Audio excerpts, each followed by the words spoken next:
Hello all, welcome back to Learning Partner. If you are new, please do subscribe. This is another channel where you can directly connect with me. We have around 1000 plus members already who are working. We take live coding sessions and everything. To just get notified about those sessions, please do join this group. So in this video, we are going to start API call integration.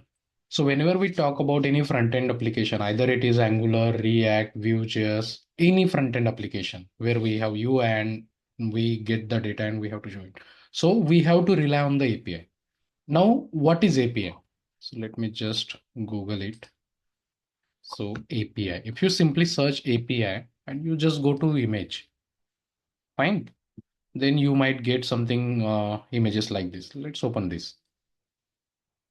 Or the best one I think is this, or we need the database also. Let's try this. Let's open this image. Fine. So see, now whatever application, either it is e-commerce application, banking application, education application, or any healthcare application, whatever the domains are there in software industry. So applications are like either it is mobile application, web application, Windows application. What do we use application for? So we to deal with the data. So where do we store the data? Database, right? Now, here comes the another part, like what is front end and back end. So front end applications means like Angular, React, HTML, CSS, JavaScript. Now comes the back end application. So like in backend, we have .NET, Java, Python, PHP. These are the application which we use to create the backend. Now, like almost all technology, like either it is Java, Python, .NET or PHP, we are normally using this just to create the API. So from front-end application, we cannot directly connect with the database. Means from our web application, we cannot directly connect to the database, right? Now we need a medium to connect to the database. So here comes the API. So either API can be developed with .NET, Java, PHP, or Python, right? So using this technology, API team will create the APIs. So APIs are nothing but the URL. We, whenever, let's say if we are talking about e-commerce application, so on the page load, on the main page, let's say we need to show the products. So what we do, we hit the API, whatever the API URL we hit it, whatever the response that API return, that response we catch it, and then we create the dynamic UI, means card, images, whatever the data we have got that we showcase. So from web application, we will make the request to the API. API will make your request to the database, and from database it will get the data. It will come to the API, and again API will send it back to the web application. This is how normally web application works with the web API integration. Fine. So talking about Angular. So in Angular, either we can make API call by using HTTP client or fetch API. So now fetch API is from JavaScript. It is not from the Angular. It is from JavaScript. From JavaScript also we can make the API call. So by using fetch API, we can make the API call. Fine. But now if we are using Angular, so normally we do the API call integration with HTTP client library. So now HTTP client library. So this library is already included in Angular. It's not like something package we have to install. It is by default included in our Angular application when we create the project. So by using HTTP library, we can make the API call. Now, when we talk about API, there are different methods: get, post, then we have put, then we have delete. So these are the various methods we have in get API. So get API is normally we use to get the records. Post API we use to create new record. Means if we have to insert data into database, we normally use post API. Put is for update existing record, to update existing record. Delete, to delete existing record. Fine. So these are one more API is there, patch, which is like to update particular field. Fine. So normally get, post, put, delete. These are the various API methods we have. Now, as we said, like we are going to use HTTP client, right? Now let's start with the Angular part.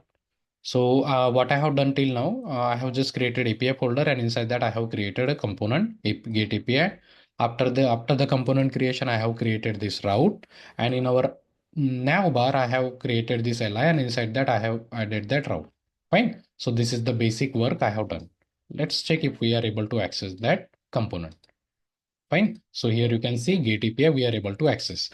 Now, from Angular, if we have to start API integration, means if we have to integrate our API. So first thing what we have to do, you need to go to app config. And over here, you can see provider array is there. Inside provider array, you need to add one element, that is provide HTTP client. Provide HTTP client. This is the first thing you need to do. Whenever we have to make the API call, first thing we have to do in our provider section, you need to add provide HTTP client. So now in the older version, we used to do this in our app module where we used to import HTTP client module, but that is deprecated now. So now this is the new way, provide HTTP client we need to use. This is first thing. After that, in your component, you can do the API call integration. Let me just open it side by side. Now, from where you will get the API? So there are some free APIs which you can use. So this bscepter.com is a site where you can see all the free APIs. So SimpleGrid is there, PostGet, Willow is there, GitHub APIs are also there, JSON placeholder. This is the most famous one. Let's try this first. And then we are going to use e-commerce API also. So I will be explaining two different types of API. So JSON placeholder API. So this is their URL. So this is URL, or let's go to their site. You can simply search jsonplaceholder.com. See, this is their website. And over here, they have provided some mock API. So mock API, as in these are the API which are only for testing. It's not going to actually change the data. It's not going to update. It's not going to create new things, but we will be able to do the API call integration. So from this, let's side pro in user API, we have 10 record.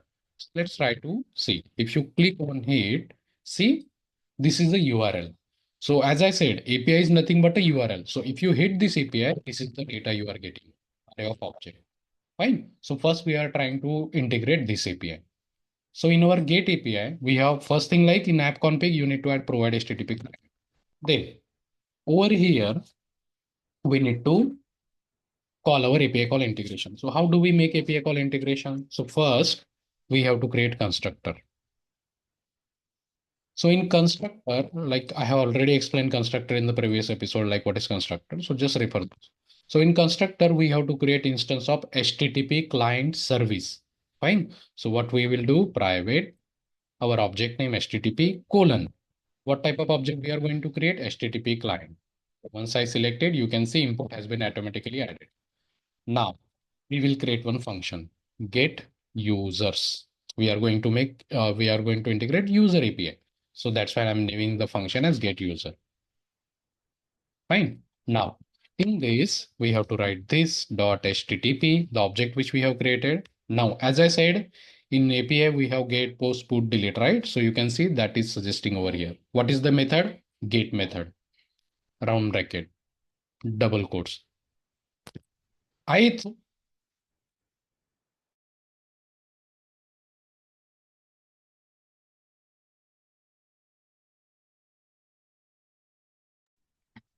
So over here, we need to provide our URL. So see over here, get function needs URL and data type string. So whenever you say data type string, always go with double quote or single quote. Now this is my URL. So this URL we need to copy and paste it into our double quotes. Fine. So up till now, what we did, just the API call integration. But whatever the response, this is not going to make API call. Whatever the data we will get from this API, this data, we need to catch it also. So to catch it, we have to write subscribe function. So why subscribe? We will come to this later. So if you see the return type of this get function, what type of data it is returning? Observable. So anything which is returning observable, we can subscribe to that. Fine. So here we need to write subscribe, round bracket, result colon any. I'm writing any because till now we have not seen class and interface, then arrow function, curly bracket. So this is very basic API call syntax you can write. Now, whatever the response this API is going to return, that we can get it over here in the result. Let's write it result. Fine. So let's create a variable also because this API is going to return array of object. See, now this data I need to hold it also somewhere. So for that, I will create a variable. Let's go with user list colon. We are going to get array of objects. So any square bracket is equal to empty array. So we have created an array with empty variable. Fine. Now, whatever the data we get that we need to store into this variable. So user list is equal to result. So this is your normal API call function.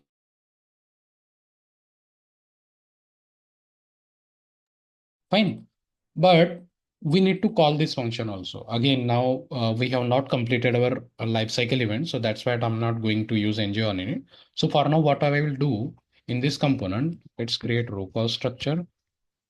Call, let's say 3. Now above that, or let's take it over here. Let's create a button. Class btn success. And here I will say get users or load user. That will make more sense. So see what we have in UI, we have a button. So now on click of this button, I want to call this function. So let's write click event. And what I need to do, this function I need to call. Fine. And let's first check the network call. So what will happen on click of this button? We are actually calling that function, but in that function, we are integrating the API. So just pay attention on the network tab. Just go to network tab and click over here, fetch.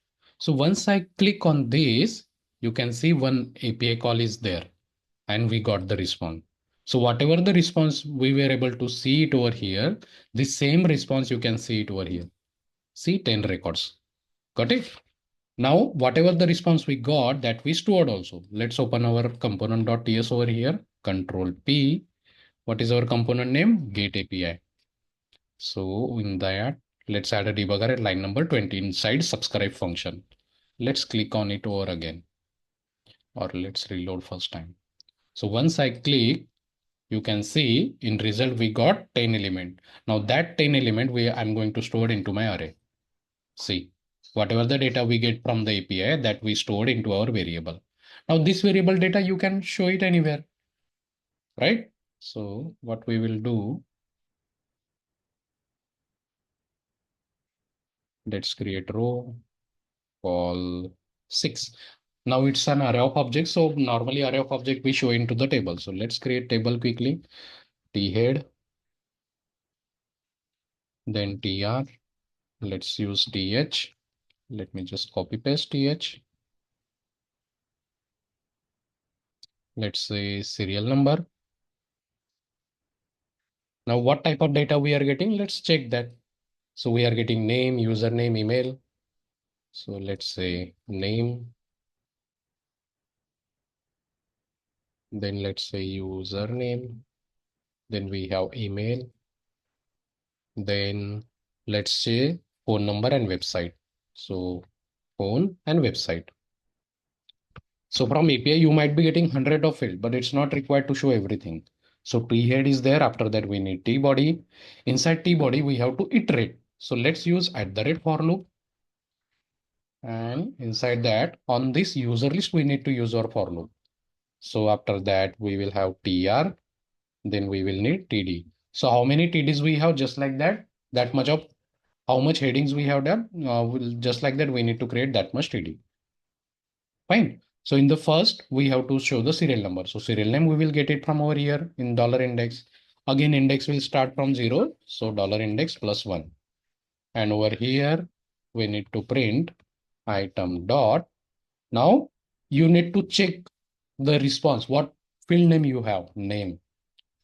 Right? Don't assume and directly write. Just see the API response and copy that field name. Item dot. What do we have? Then username. Over here, item dot. What is there? Email. Then we have phone and website. item dot phone, and then item dot website. I will just copy paste it now.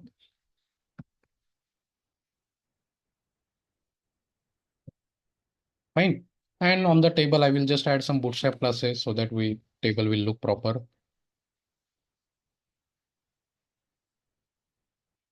Let's save and let's save. So now if you see by default in the table, we don't have any data. But once I click on this, we will make the API call, and whatever the data we get from the API call, that will be stored into user list. And that only we are using it over here to iterate. So once I click, you get the data. That data we have stored over here. Once I continue, see that data is available in the table. So this is our actual GET API integration. I hope it is clear, right? So this is like user API we have done. Just like that, as I said, so many APIs are there. So we will use this e-commerce API. Again, these are mock API, okay? So let's see this fake API store. Let's copy. Let's open it over here. And after that, you need to get this product. So let's copy this. This will be your product API to get all the product. So see, you get the array of object. We have around 9 records only. Fine. So this API we need to integrate. This API is responsible to get us the e-commerce application product. Fine. Now, just like this function, we will be creating one more function, get products, round bracket, curly bracket, enter. This dot HTTP. Again, it's a get API call. Get URL. Fine. Then we need to write our subscribe call function, result colon any arrow function. Now, just like user list, we have to create one more variable that will be, let's say, product list colon any like this. Now, whatever the data we get, that we need to store in this variable. So this dot product list is equal to result res. Whatever the name you have given it over here, same you need to use it. Let's create one more button to initiate our product API call. So let's say load products. And here we will call this function get product. Fine. And now instead of showing it into the table, I will be showing the product in my dropdown. So call 5. Here I will create the select. Inside that select, we will have option. And here I will be using @for loop. I will be using for loop on product list. And then inside for loop, we need to put our option. Now, if you check the response, we have got product ID. So on the value attribute, we will bind the product ID. So that too with property binding. So item dot product ID I'm binding. And in option, we need to display product name or something, whatever we have. Item dot, let's see what do we have. Yeah, name we have. So name we will display it over here. Let's check. So now if you see the dropdown is by default empty, we don't have anything. Once I click on this button, you see one API call is there. And once API call is success, whatever the data we have got from API, that is available in the dropdown. Let's check user once again. So see, in this page, we have done 2 API call integration. One is for e-commerce application product and one is for user. So this is our get API call integration. I hope it is clear. Fine. So in next episode, we will start with the post API integration, and there I will be using my API. So this was just for the dummy purpose because these are fake API. It's not going to, once you create something, it's not going to create, but API call will be there, but it's not going to actually create, update and delete. So I'll be using my API. So from post API, put API and everything we will be doing with my API now. Fine. So that's it. If you are new, please do like, subscribe, and comment my videos. If you have not joined my WhatsApp link, please do it. You can connect with me directly. So that's it in this video. Thank you all.